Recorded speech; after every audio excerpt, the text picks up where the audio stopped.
Alright guys, it's Hack Monster once again on this lesson. Welcome to the Arduino lesson 9.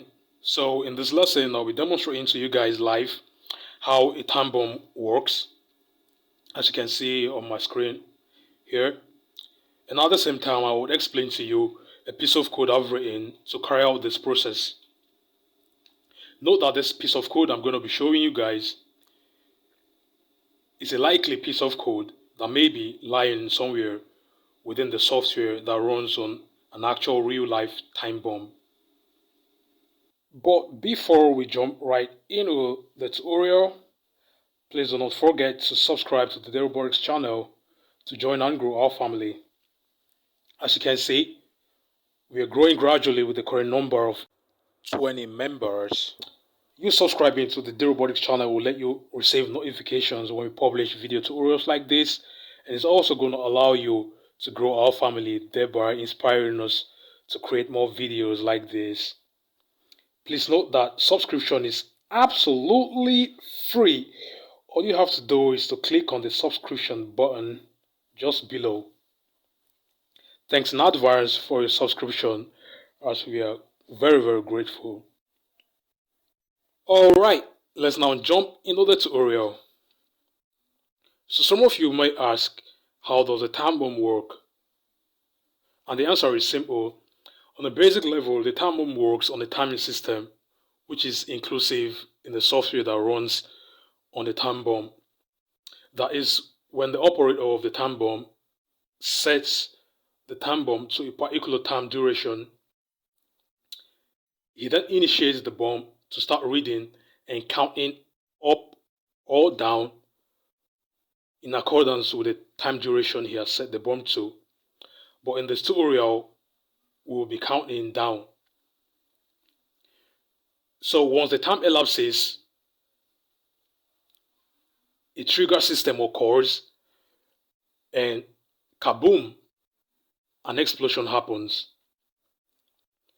This entire process is absolutely automatic through the software, and the piece of code I'll be showing and explaining to you guys is just a small portion within the entire software. You can find the link to the software code and the hardware circuit using this demonstration in the description below. So let's now look at the hardware used in this demonstration. I will start by listing out the components used. The first we have on our list here is the 7-segment display, followed by the 20 ohm resistor, followed by the 47E ohm resistor, followed by the breadboard, the jumper wires, the Arduino, the battery, and the LED, which will be used to represent the explosion. You can get all these components from the Robotics online shop. I've also placed the link to the online shop in the description below. You can make your orders and it will be shipped to you anywhere within Nigeria, which is a great thing. So amongst all these components I've listed out, I'll be laying much more emphasis on the 7-segment display. This is because it is the one component and the main component that displays the time system countdown. You can also get it from the Robotics online shop.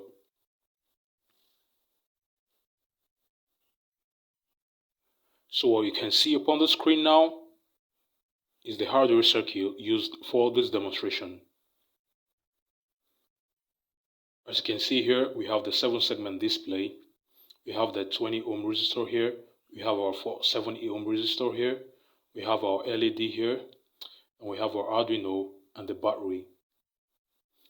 Please ensure that when you're using this circuit diagram, which I've provided here and which I will also provide in the description below through a link, ensure that you connect it exactly as it is seen here.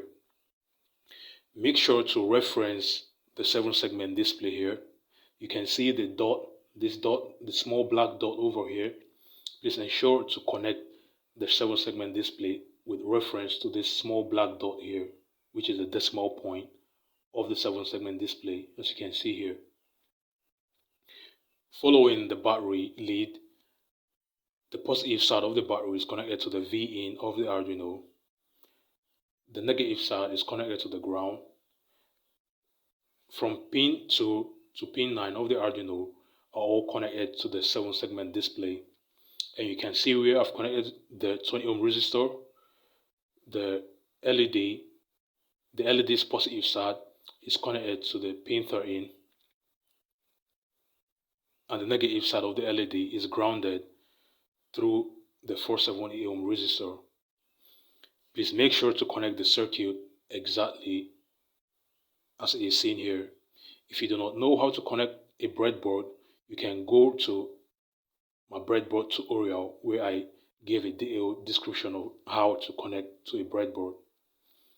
So let's now jump right into the software of this demonstration.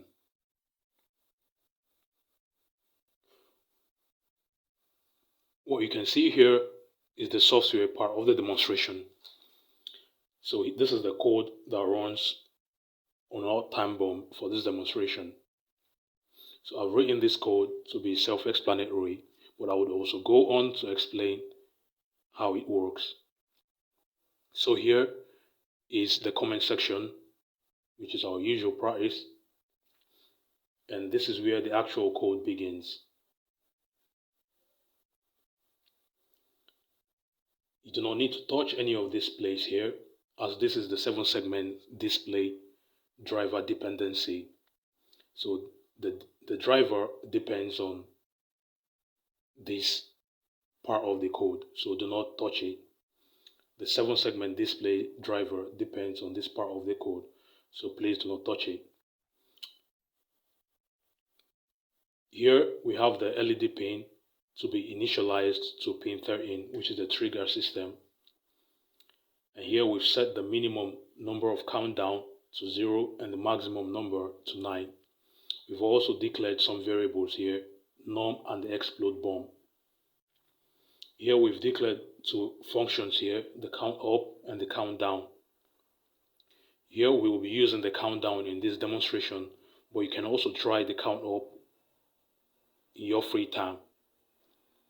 You would see it count up from 0 to 9, but here we are using the countdown, which counts from 9 to 0. Now this is the driver for this demonstration. So this driver drives the 7-segment display. Now in the setup function, we've set our pin mode of the LED pins on output and the maximum number of countdown and the explode bomb. In the void loop section, this is where the actual countdown happens, as you can see here.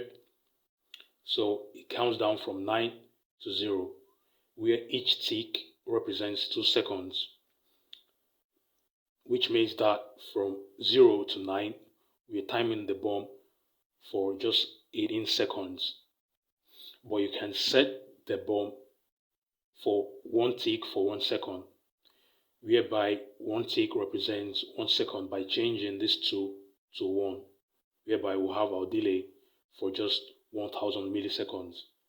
But here, 1 tick represents 2 seconds, looking at this delay here. Here we check when the time duration has elapsed, and when the time duration has elapsed, we set the bomb to go off, which is represented here. And this is our driver for the display, the 7-segment display. And also here we have our implementations for the countdown and the count up. So you can try this out and see it working. So let me now upload this code to our Arduino.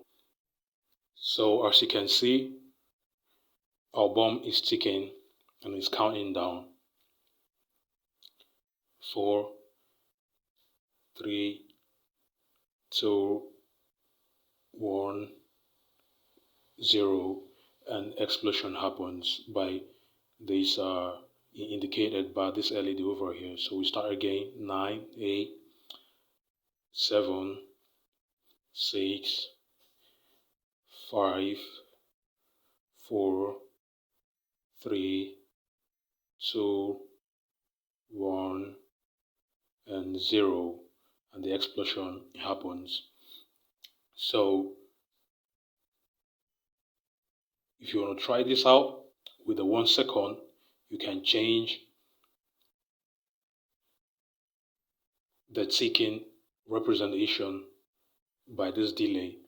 You can change it to 1 to 1000, whereby each tick represents 1 second. But here, as you would see, obviously, the 1 tick here is 2 seconds. 8, 2 seconds. 7, 2 seconds. 6, 2 seconds. 5, 2 seconds. 4, 2 seconds. 3, 2 seconds. 2, 2 seconds. 1, 2 seconds. And 0. And the kaboom happens. So just a tip up front.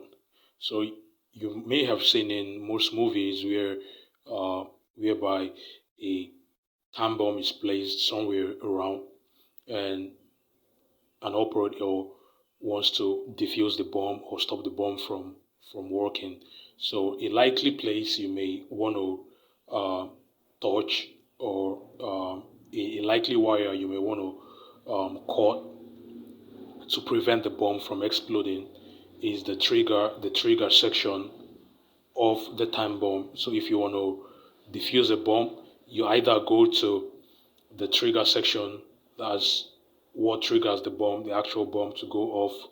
You cut that wire off, or if you have a way to tinker the timing system, you can pause or halt the timing system. So if I wanted to hold this timing system, I would stop this timing, this countdown from happening. So I would have to pause the countdown from happening. So it's not going to be, let's start from 9, 8, and probably I'm around this time bomb and I want to hold it. What I will have to do is to go to the countdown section, the actual machine running the countdown, and stop it. So it only stops at the particular value and doesn't go down to 0. So with that being said, we've come to the end of this video. So do not forget to subscribe to the Day Robotics channel to grow our family, and also like the video if you actually found this video very useful and informative, and share with your friends and enthusiasts of the tech world. So with that being said, have a nice day and bye bye.